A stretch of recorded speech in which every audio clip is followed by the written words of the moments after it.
네, 자, 오늘 빈살만 사우디 왕세자가 오는 이슈로 저희 방송에서는 좀 뒷전으로 하고 있습니다. 오늘 대학 수학 능력 시험이 있는 날이죠. 그래서 개장은 1시간 늦춰져서 10시에 합니다. 그런데 저희 성공습관 투데이는 6시에 일어나야 성공하기 때문에 오늘도 아침을 지켰습니다. 뉴스타기 유창희 대표와 함께합니다. 어서 오십시오. 안녕하십니까. 안녕하세요.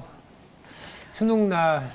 네. 수능은 진짜 우리 인생에 어떻게 보면 굉장히 중요한 날이잖아요. 그 사회 첫발에서. 중요하죠. 일단 들어보겠습니다. 그러니까 사회 첫발에서. 왜냐면 이거 어떻게 빌드업 할 거냐면 지금 타이밍에 이제 빈살만이 온 것도 우리 어떤 경제에 중요한 하나의 어떤 전환점일 수 있는데 이 또 우리나라 내부에서는 큰 전환점을 만들어주는 건 또 삼성이지 않습니까? 이런 큰 전환점이 오늘은 다 있는 날이지 않겠나. 역시 한국말 끝까지 들어봐야 네. 됩니다. 그러다 보니까 삼성 얘기를 좀 하려는 건데 이재용 삼성전자 회장, 우리가 전 시간에는 롯데그룹과 하나그룹에 대한 얘기들이 조금 많았는데 아무래도 삼성그룹도 영향이 있을 수 있고, 더불어서 빈산만뿐만이 아니라 최근에 이재용 삼성 회장이 글로벌 대표 CEO들, ASML 내지는 또 마이크로소프트 회장까지 다 만나고 있습니다. 이런 부분들이 시장에 분명히 영향을 줄 것 같은데, 대표님 이것도 일단 어떻게 바라보고 있는지 그 얘기부터 좀 들어볼까요? 네. 어쨌든 회장 승격이 되고 나서 공격적으로 좀 행보를 좀 하고 있는 것 같습니다. 마이크로소프트 이제 CEO가 방한해서 15일에 미팅을 좀 했죠. 그래서 이제 AI라 인공지능이라든지 클라우드 이런 관련해서 사업 얘기를 좀 했었고요. 이것은 지난번에도 한번 미국에서 만나서 얘기했었던 거 연장선이라 보고 있고요. 그리고 이제 우리 을이지만 슈퍼을 ASML 이제 CEO를 어저께 또 만났죠. 그래서 EUV 관련돼서 장비 확보 관련 얘기도 좀 얘기를 좀 했고요. EUV 장비가 상당히 좀 부족하거든요. 그래서 이 부분을 관련해서 조금 우리 쪽으로 먼저 좀 받을 수 있겠느냐, 이런 얘기들, 그런 거에 대해서 심도 있는 얘기를 좀 한 것 같습니다. 그리고 오늘 빈살만 관련해서 미팅을 좀 하죠. 삼성전자 입장에서는 삼성그룹이 지금 안 하는 게 없지 않습니까? 그렇죠. 모든 걸 다 하다 보니까. 특히 이제 최근에 아니죠. 연초부터 삼성이 좀 밀고 있는 게 로봇 시장 쪽이거든요. 이것은 어떻게 보면은 AI라든지 클라우드 서비스, 약간 마이크로소프트하고 연관성을 좀 많이 가져갈 수밖에 없는 것이고, 그리고 특히 이제 그 노광 장비라든지 이 반도체 쪽은 하이엔드급으로, 그러니까 예를 들어서 3나노, 1.5나노, 이쪽으로 갈수록 EUV 장비 수요가 더 높아질 수밖에 없어요. 왜냐면은 그 극자외선을 많이 쏘기 때문에 이 장비가 마모라 그럴까요? 손상되는 비율이 상당히 높죠. 그래서 이걸 교체를 좀 많이 하다 보니까 다른 거에 대비해서 소비가 좀 많이 이루어집니다. 그래서 관련해서 어떤 최근에 보면 기업들이 좀 주목을 받고 있었죠. 그래서 ASML 관련해서의 어떤 좀 반대급부 혹은 반사이익을 누릴 수 있는 기업들은 전 HPSP라든지 파크 시스템즈, PSK, 특히 이들 기업은 실적도 나쁘지 않았거든요. 또 최근에 삼성전자 주가가 좀 올라가면서 또 버핏이 TSMC 투자 소식이 있으면서 반도체 관련된 종목군들이 올라오면서 좀 투자 심리가 좀 개선되고 있는데, 저는 그런 흐름들은 조금 더 이어질 가능성을 좀 대비하실 필요가 있다 생각을 좀 하고 있고요. 빈살만 관련해서 네옴시티 앞에서도 좀 자세한 말씀하셨지만, 지금 이게 1000조다, 500조다, 이런저런 얘기가 나오고 있는데, 500조라고 하더라도 어마어마한 거죠. 그렇죠. 우리 우크라이나 재건 비용이 500조 원 정도 예상하고 있지 않습니까? 그러니까 한 나라를 만들 수 있을 정도의 신도시급이고, 지금 제가 기억하는 게 맞다라면 한 40조 원 정도 그러니까 수주 이런 게 이루어졌다고 해요. 그래서 그 현대하고 삼성이 협업을 해서 더 라인 그 터널 공사를 지금 일부분을 좀 하고 있는 걸로 알고 있습니다. 특히 더 라인 같은 경우는 그 터널 부분이 상당히 중요한데, 이쪽으로 이제 그 고속철도가 지나가고 이 교통 이쪽에 대한 어떤 물류라든지 수도 모든 것이 다 필요한 부분들이다 보니까 이 가장 핵심적인 사업을 지금 하고 있다라고 보고 있고 그러면 앞으로 또 다른 부분들에 대한 어떤 기대감들이 좀 있죠. 거기다가 지금 지금 가장 사우디가 지금 주력적으로 그러니까 패스트 네옴시티 뭐 이런 식으로 좀 간다라면 트로제나 쪽에 주력을 할 수밖에 없어요. 왜 그러냐면 여기가 이제 동계올림픽 2029년 동계올림픽이 죄송합니다. 아시아 동계올림픽이 좀 있기 때문에 그쪽 관련해서 인프라 투자를 좀 빨리 해야 되는 부분들이 좀 있고요. 그러면 또 우리나라 기업들에 대한 어떤 관심도가 좀 높아질 수 있지 않을까. 그래서 삼성 이재용 회장이 이번에 좀 미팅을 해서 그와 관련해서 심도 깊은 이야기를 좀 나눌지 여부가 좀 중요하지 않을까 판단하고 있습니다. 그래서 다만 이제 이것이 빈살만이 삼성 뭐 얼마, 현대 얼마 이렇게 수주를 딱 찍어 내리고 가는 건 아니다 보니까 미리 좀 올라온 느낌이 좀 있습니다. 그래서 시장이 얼마나 더 영향을 미칠 수 있을지 여부는 좀 지켜봐야 되지 않을까 판단하고 있습니다.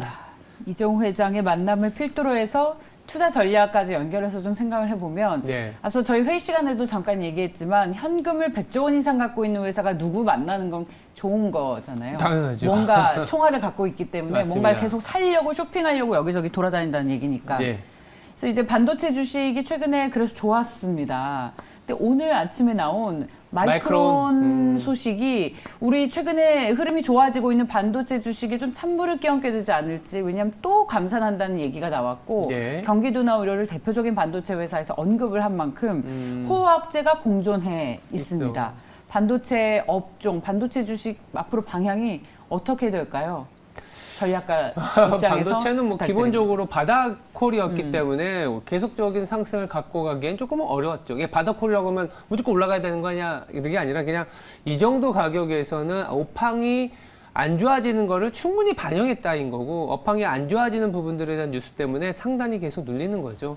그래서 이런 상황에서 자꾸 이제 다른 소위 말하는 모멘텀이 있는 주식 쪽을 자꾸 바라보는 것 같아요. 아까 우크라이나 재건주라든지 네옴시티 두 개만 합치면 1000조고 더불어서 그동안에 조금은 지금은 좀 숨고르기긴 하지만 뭐 또 차전지, 2차 전지 같은 것들을 찾아보는 예. 그런 단계로 넘어가야 될 것 같아요. 새로운 또 악재가 마이크론이 7% 빠졌다고 해서 나왔다기보다 예. 업황은 아직은 안 좋은 건 맞다. 이렇게만 인식을 하고 그 대신 밸류에이션 쪽으로는 조금은 여기서 또 빠지잖아요. 그러면 네. 또 싸지는 구간이에요. 예. 네, 그래서 그런 식으로 받아봐야 되지 않겠냐 생각하고 있습니다. 네.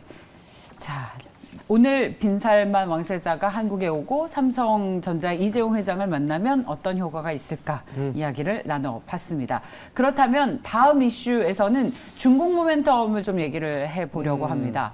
시진핑 중국 국가주석과 윤석열 대통령이 만나서 손을 맞잡고 웃었습니다. 한한령 이후에 중국 관련 주식까지도 위축됐었는데 그러면 좀 나아지지 않겠냐라는 기대감으로 이번에는 중국 관련 주식이 이전에는 화장품이었다면 네. 추가로 게임, 컨텐츠, 미디어 뭐 이런 종목들이 추가가 됐습니다. 여기에 대한 상승이 계속 이어질까에 대한 의문인데 대표님 네. 그 한한령 이후에 보면은요 중국이 계속 우리한테 좀 실망감을 줬어요. 푼다고 했다가 다시 닫고 그리고 뭐 그랬습니다. 약속을 깨고 번복하고 또 약속을 했다가 다시 아예 블락을 하고 맞아요. 정부 차원에서 규제하고 네. 중국에서는 우리한테 원하는 것은 기술 개방이고 우리가 취하는 것은 중국의 소비 시장이기 때문에 열리면 좋은데 계속해서 이렇게 규제를 하다 보니까 특히 게임과 콘텐츠는 문화 산업을 수출하는 것인데 정부에서 아예 블러킹 해버리면 우리가 손을 쓸 수가 없는 거잖아요. 네. 이번에도 그래서 이거를 기대를 할 수 있을지 우리가 한번 이런 학습을 한 바가 있어서 그런 걱정도 함께 가지고 있습니다. 뭐 중국은 그런 말을 한다고 해요. 우리는 한한령은 한 적은 없다. 아, 그러니까 자기들은 뭐 한국에 대해서 규제를 한 적은 없다라고 말을 하고 있지만 우리나라 입장에서는 여러 규제를 많이 당했죠. 그러니까 예를 들어서 뭐 영화 같은 거를 또 개봉을 못했었고 작년에 올 초인가요? 작년인가 개봉한 영화가 한 몇 년 만에 개봉할 정도였으니까요. 드라마 상영도 마찬가지고.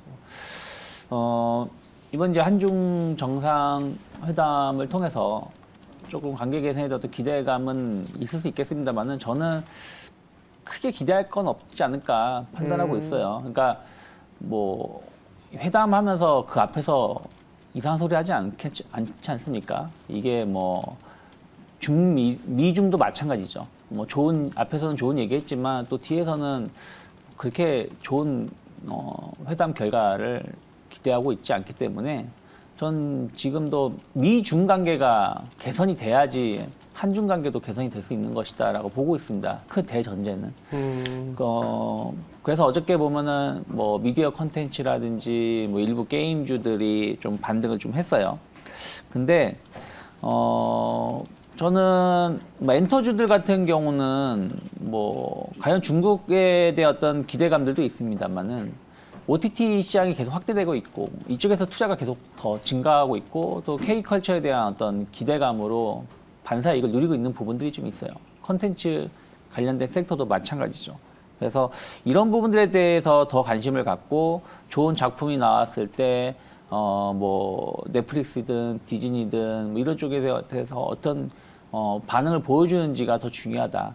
중국 같은 경우는 특히 문화 개방을 상당히 꺼려하고 있어요. 왜 그러냐면 아직도 폐쇄 사회주의 국가다 보니까 이런 문화적인 개방을 잘못했다가는 좀 문제가 될 수 있다 생각하고 있기 때문에 네. 그런 거에 대한 어떤 보수적인 시각이 이번 정상회담으로 갑자기 풀릴 가능성은 없지 않을까 없다. 좀 판단을 좀 하고 있습니다. 그래서 저는 뭐 컨텐츠 쪽을 보신다라면 그래도 엔터주들이 여전히 좀 긍정적이지 않을까 판단하고 있어요. 그래서 뭐 SM이라든지 뭐 JYP 엔터테인먼트 좀 주목하실 필요가 있고 네.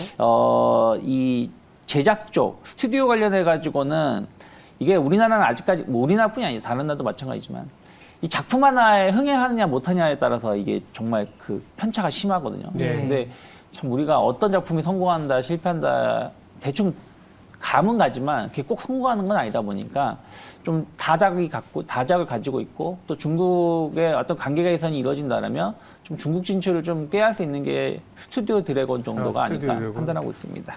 스튜디오 드래곤 최근에 슈룹 네, 꽤 재밌더라고요.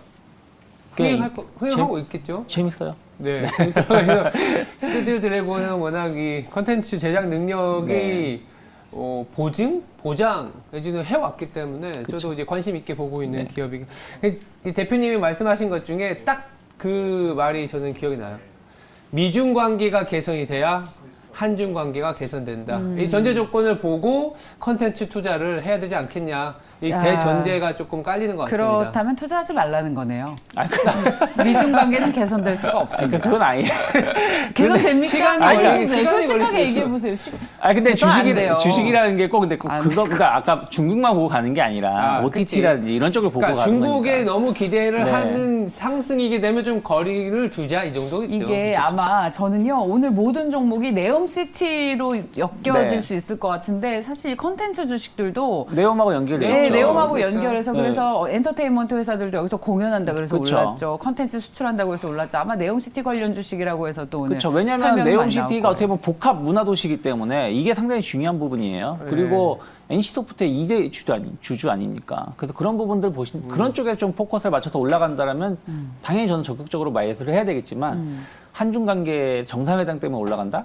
이거는 조금 갸우뚱. 알겠습니다. 미중 관계가 전제다. 이 정도로 정리하고 세 번째 질문 네. 한번 드려볼게요. 네. 카카오 먹통 사태가 있었죠. 그러다 보니까 IDC법 이게 뭐냐면 인터넷 데이터 센터를 만들어서 이 버퍼를 많이 갖고 가는 거죠. 수혜주가 당연히 나올 수 있는데 뭐 간단하게 한번 살펴볼 필요는 있을 것 같아요, 대표님. 네, 이게 좀 관련된 기업들이 많이 올라왔어요. 그러니까 지난 10월 말에 이제 이 사고가 발생을 했었고, 뭐 정말 관련된 기업들이 소리 소문 없이 엄청난 주가 상승을 좀 보여줬었거든요. 근데 어찌됐든 이제 그게 꼭 이제 인터넷 데이터 센터 법 때문에 올라갔다라기보다는 이제 어떻게 보면은 카카오든 네이버든 좀 이 뭐 KT 같은 통신사든 중요 데이터를 사용하는 업체들이 조금은 여러 백업 장치라든지 또 다른 부분들 관련해 가지고 좀 투자가 좀 확대될 수 있다는 기대감들이 좀 있었거든요. 근데 이번에 아예 법제화하는 거 아니겠습니까? 인터넷 데이터 센터를 국가 재난 시설로 이제 지정을 할 것이고, 아직 법이 통과된 건 아닙니다만은 지정을 하겠다라는 것이고, 데이터 사업자의 서버라든지 전력 장치 이런 것을 경로를 다양화해라. 그래서 어느 한쪽이 문제가 됐을 때, 사실 이건 솔직히 KT의 아현동 사건이 발생을 했을 때, 화재 사건이 발생을 했을 때 지정을 좀 했어야 된다 저는 보고 있어요. 뭐 일정 부분은. 그래야지 이런 사건을 좀 미연에 방지할 수 있었지 않았을까라는 생각을 좀 하고 있었는데, 어쨌든 그것을 좀 늦지만 좀 진행한다라는 거. 그러면 데이터의 어떤 개방 유통이 좀 더 확대될 수 있는 요소가 될 수도 있다. 그도 약간 폐쇄적으로 이걸 좀 다양화하지 않는 것은 자체 데이터를 자기들만 관리하겠다라는 욕심이 좀 있기 때문이거든요. 이것을 약간 이제 개방할 수 있다는 어떤 기대감들이고, 관련된 기업들이 최근에 많이 올라왔습니다. 뭐 다우 기술이라든지 뭐 KINX라든지 뭐 삼성 SDS, 뭐 다우 데이터, 다우 데이터 같은 경우는 차트가 정말로 단 한 번에 그 조정이 없습니다. 뭐 조정이 없을 정도로 가파르게 네. 한 14,000원대에서 지금 22,000원대까지 이렇게 올라올 정도였기 때문에 이 법이 이제 지금 발의됐다고 해서 여기서 추격 매수하기는 좀 부담스럽지 않을까. 하지만 뭐 관계회사죠. 다우 기술 같은 경우는 여전히 조금 더 최근에 좀 많이 올라오긴 했습니다만은 좀 지켜볼 수 있다 생각하고 있고요. KINX 같은 경우도 충분히 좀 지켜볼 필요 있지 않을까 판단하고 있습니다. 특히 삼성 SDS 같은 경우는 이쪽에 대해서 강자이기 때문에 뭐 관련된 기업들 더 많이 있습니다. 많이 있는데 좀 옥석가리를 좀 하면서 선별해서 접근하는 게 맞지 않을까. 그리고 중장기로 봤을 때는 이쪽 시장에 대해서 관심은 좀 더 커질 수 있지 않을까 판단하고 있습니다. 옥석을 가려주신다면 투자할 만한 회사를 혹시 탑픽을 어떤 걸 꼽고 계세요? 지금 말씀드린 것처럼 삼성 SDS 같은 기업들, SDS. 네, 그리고 KINX, 뭐 다우 기술 이런 기업들이 지금 시장에서는 조금 더 핫하게 좀 보고 있지 않나 판단하고 있습니다. 네. 자, 그럼 이 정도로 마무리 해볼까요? 네. 자, 빈살만 방문에 이어서 카카오 먹통 사태 재발 방지 추진법까지 이야기를 나눠봤습니다. 유스탁의 유창희 대표였습니다. 고맙습니다. 고맙습니다. 감사합니다.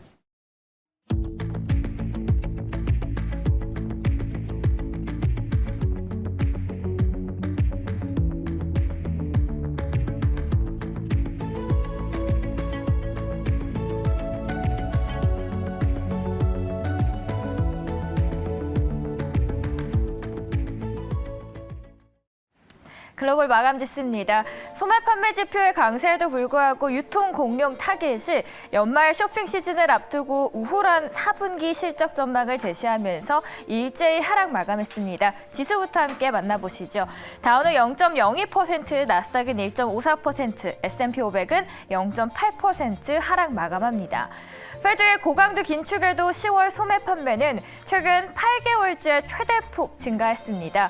이런 소매 판매 강세는 미국의 인플레이션이 40년 만에 또 최고 수준에 육박한 가운데서도 각 가게의 소비 수요가 견조함을 다시 한번 확인시켜줬습니다. 다만 소매 업체들이 연말 쇼핑 시즌을 앞두고 일찍부터 할인 모드에 들어갔음을 고려할 때 10월 소매 판매가 강세를 보인 대신 연말 지출이 축소될 수 있다는 분석도 나옵니다. 그리고 이날은 페드 당국자들의 발언도 이어졌습니다.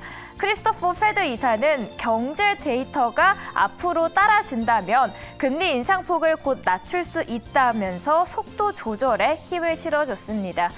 이날은 지정학적 긴장이 완화하면서 유가는 하락했습니다. 1.67% 내렸는데요. 국제유가가 3주째 최저치로 미끄러지면서 에너지주의 부진도 두드러졌고요. 이날 타겟은 앞으로의 전망을 어둡게 내놓으면서 무려 두 자릿수대로 미끄러졌습니다. 13% 하락 마감합니다. 이렇게 전체적인 글로벌 마감 상황 정리해드렸고요. 이어지는 코너와도 함께해 주시죠.